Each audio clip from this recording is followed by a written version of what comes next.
Factory অহরহ অনেক আছে, এটা শিল্প অঞ্চলের মধ্যেই পড়ে। কিন্তু দুঃখের সাথে বলতে হয় যে হঠাৎ করে এই আমাদের কেরানীগঞ্জের মধ্যে অগ্নিকাণ্ড, এটা আসলে আমরা কিছুটা সন্দেহ আছে যে এটা কি কোনো সাজেশ বা কোনো একটা ষড়যন্ত্র কিনা, এই ব্যাপারে আমরা আসলে সন্দিহান। কারণ দেখেন, বাংলাদেশের মধ্যে কোনো একটা ইস্যু আসলেই এই মানে বাংলাদেশের অগ্নিকাণ্ডগুলো জায়গায় জায়গায় করানো হয়।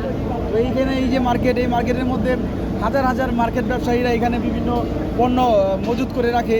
এখানে হঠাৎ করে গতকালকে একটা চাকচিকিত মানে গতকালকে একটা এত বড় ইস্যু হইলো, এই হাতির ঘটনার পরে কেরানীগঞ্জের মধ্যে এরকম একটা অগ্নিকাণ্ড, এটা আসলে একটা সন্দেহ হচ্ছে আমাদের। এটা কি আসলে আসলে এই কোনোভাবে কি এটার পিছনে কোনো ষড়যন্ত্র আছে কিনা, এটা খতিয়ে দেখা উচিত। তো আমাদের কেরানীগঞ্জবাসীর সর্বাত্মক সহযোগিতা আছে এখানে। আপনারা দেখতেছেন যে এই কেরানীগঞ্জের মধ্যে আমাদের বিভিন্ন ভলেন্টিয়ার সহ বিভিন্ন ফায়ার সার্ভিসের অনেকগুলো ইউনিট থেকে শুরু করে আপনার সেনাবাহিনী কর্তৃক এখানে রাত 3টা থেকে আমাদের এখানে অগ্নি নিরোধ করার জন্য এখানে সব ইউনিটগুলো কাজে লেগে পড়েছে। কিন্তু মার্কেটটা বিশাল বড় হওয়ার কারণে এখানে আর কি অগ্নি বন্ধ করার খুবই দুষ্কর হয়ে গিয়েছে।